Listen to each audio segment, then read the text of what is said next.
मैं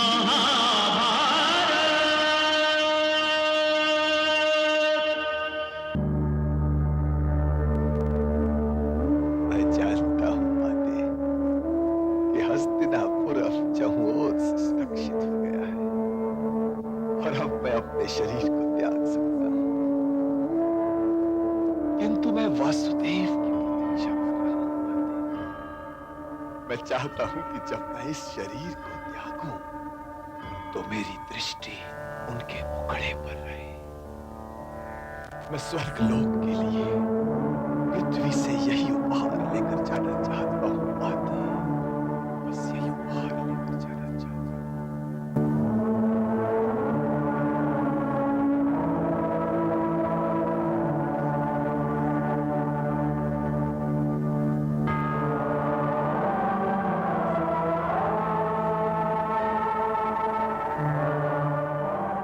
प्रणाम पितामह।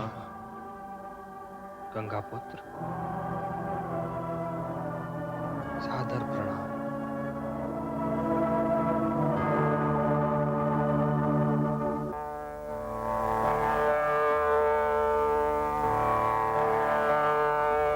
मैं जानता था कि तुम अवश्य आओगे देवी।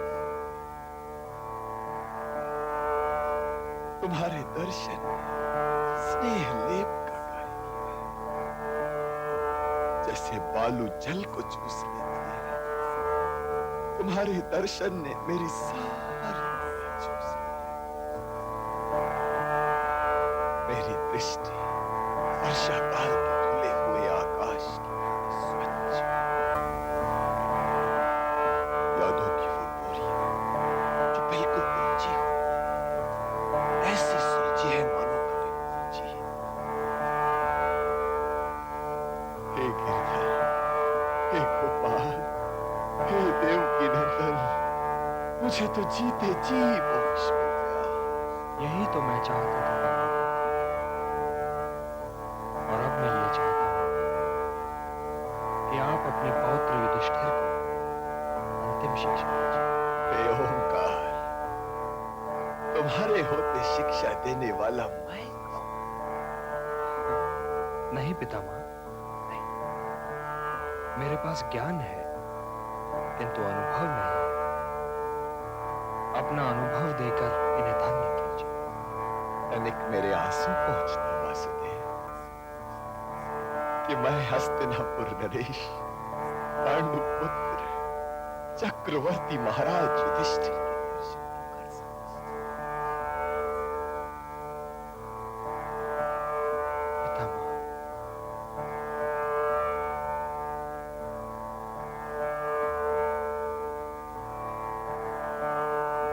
हस्तिनापुर नरेश की जय हो। और अब मुझे स्वर्गलोक की ओर प्रस्थान की आज्ञा दो। जो नहीं देखना था वो भी देखा, और जो देखने के लिए जी रहा था वो भी देख लिया। नहीं पितामह, नहीं, मैं आपको जाने नहीं दूंगा पितामह, मैं आपको जाने नहीं दूंगा, मैं आपको जाने नहीं दूंगा पितामह। तूने ऐसे बाण नहीं मारे वत्स जिनके घाव भर जाए। अरे ये घाव तो मेरे सारे जीवन की कमाई है वत्स, सारे जीवन की कमाई। देख, अब मुझे जाने दे। हट ना कर वत्स, हट ना कर। मेरी एक अंतिम सेवा कर दे वत्स। मेरे माथे पर मेरी मातृभूमि की थोड़ी सी मिट्टी रख। नहीं, नहीं, नहीं, मैं आपको जाने नहीं दूंगा। अरे वत्स, रो मत, रो मत। अरे ये तो बड़े हर्ष की घड़ी है। तेरा पितामह आज अपनी मातृभूमि के ऋण से मुक्त हुआ है। हे पुत्र, हे राजन, मैं एक पराजित योद्धा में हूं और एक पराजित। मुझसे ये सीखो पुत्र कि एक अच्छे योद्धा को एक अच्छे नागरिक को क्या नहीं करना चाहिए। विदुर ने मुझसे बार बार मेरे सामने गिड़गिड़ाया कि हे ताश्री, हस्तिनापुर के राज सिंहासन की ओर न देखिए, स्वयं हस्तिनापुर, क्योंकि यदि हस्तिनापुर ही नहीं होगा, ये सिंहासन कहां से होगा। किंतु अपनी प्रतिज्ञा की मर्यादा में झगड़ा मैं हस्तिनापुर के राज सिंहासन पर बैठे हस्तिनापुर के राजा धृतराष्ट्र में अपने पिताश्री की छवि। देश से बड़ा कोई नहीं होता पुत्र, कोई भी नहीं। न पिता, न पुत्र, न कोई प्रतिज्ञा। मेरी प्रतिज्ञा मुझे अपने देश के हितों से दूर करती चली गई, और अपनी उस प्रतिज्ञा को फिर भी मैं छाती से लगाए रहा और अपने देश को सर्वनाश के मार्ग की ओर जाने दी। अपनी प्रतिज्ञा के प्रति मेरी निष्ठा मुझे देशद्रोह के मार्ग पर ले गई है पुत्र, देशद्रोह के मार्ग। बाणों की इस शैया पर लेटा ये एक देशद्रोही हस्तिनापुर के विभाजन का कारण मैं हूं, लाक्षागृह का उत्तरदायी मैं, द्रौपदी का वस्त्र हरण करने वाले मेरे यही हाथ हैं, जिन्हें मेरे प्रिय अर्जुन के बाणों ने इस देश की भूमि में ठोक दिया। हर बाण मुझसे कह रहा है, हर घाव मुझसे कह रहा है, इस भूमि को पहचान। हे गंगा पुत्र देवव्रत, अपनी इस भूमि को पहचान। अपने पिता की छवि के लिए तूने इसे चुना।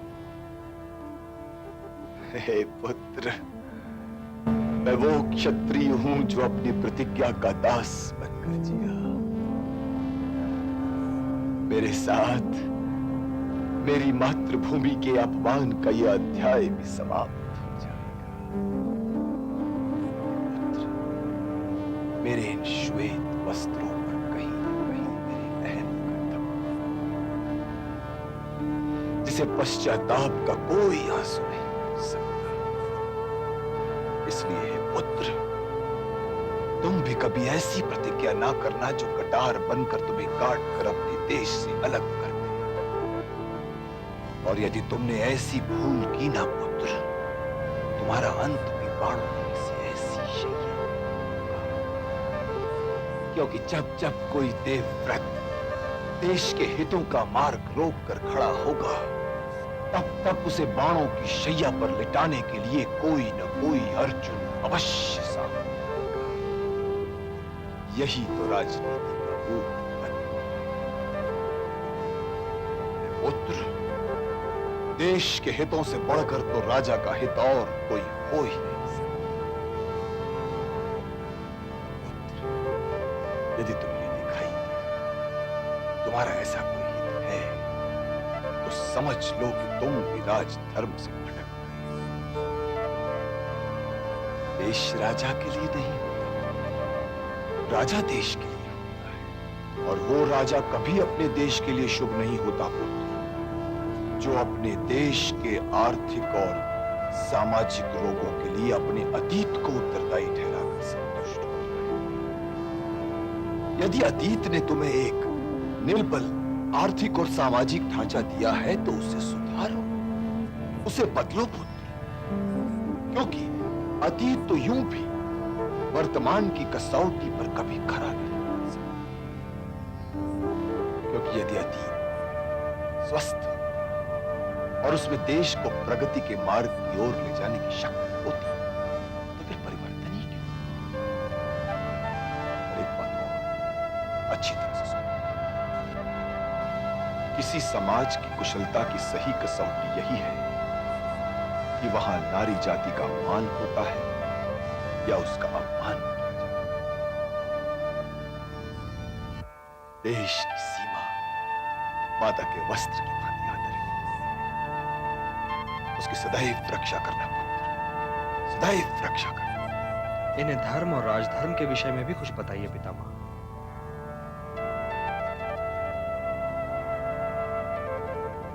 धर्म विधियों या औपचारिकताओं का अधीन नहीं है पुत्र युधिष्ठिर।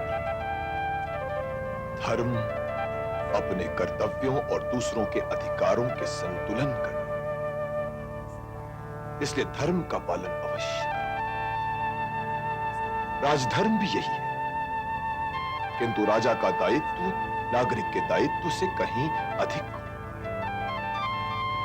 यदि कोई परिस्थिति देश के विभाजन की मांग कर रही है तो कुरुक्षेत्र में आ जाओ, किंतु देश का विभाजन कभी ना होने दो। क्या तुम पांचों भाई माता कुंती को काट कर आपस में बांट सकते हो? यदि नहीं तो फिर मातृभूमि का विभाजन कैसे संभव हो सकता है? मैं ये बात कर चुका, इसीलिए ये सब कह रहा हूं। युद्ध को टालने के लिए मैंने अपने देश का विभाजन तक स्वीकार कर लिया, किंतु तुम ये कभी न करना युधिष्ठिर, तुम ये कभी न करना। अब मैं थक गया हूं वासुदेव। वैसे भी अब मुझे कुछ और नहीं कहना। हे पुत्र अर्जुन, अब तो मेरे माथे मेरे देश की मिट्टी का तिलक लगा दो। ये सौभाग्य मुझे प्राप्त करने दीजिए काका। जी तो मेरा भी यही चाहता था देवकी नंदन, और मैं तुम्हें आदेश तो नहीं दे सकता था ना।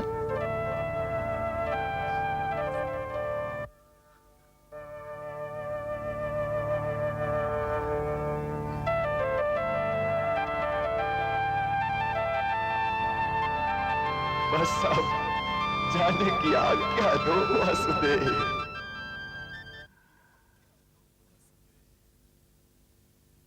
हे मातृभूमि, अब मुझे अपने माता श्री के पास जाने की आज्ञा दीजिए।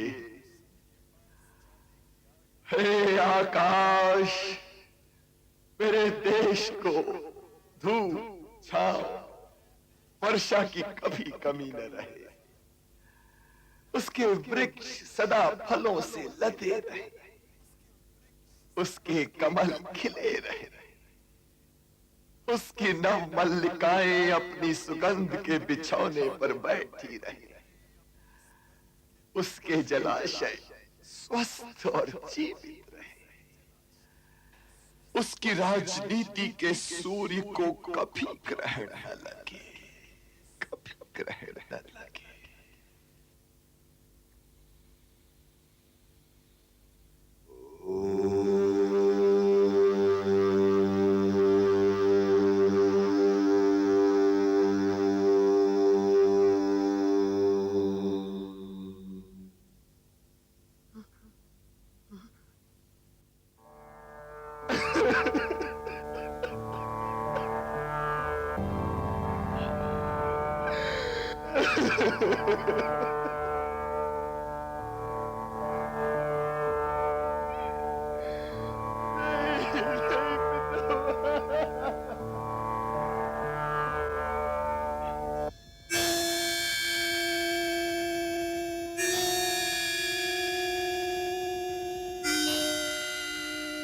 धन्य है वे आंखें जो नश्वर के अनश्वर होने का दृश्य देख रही हैं।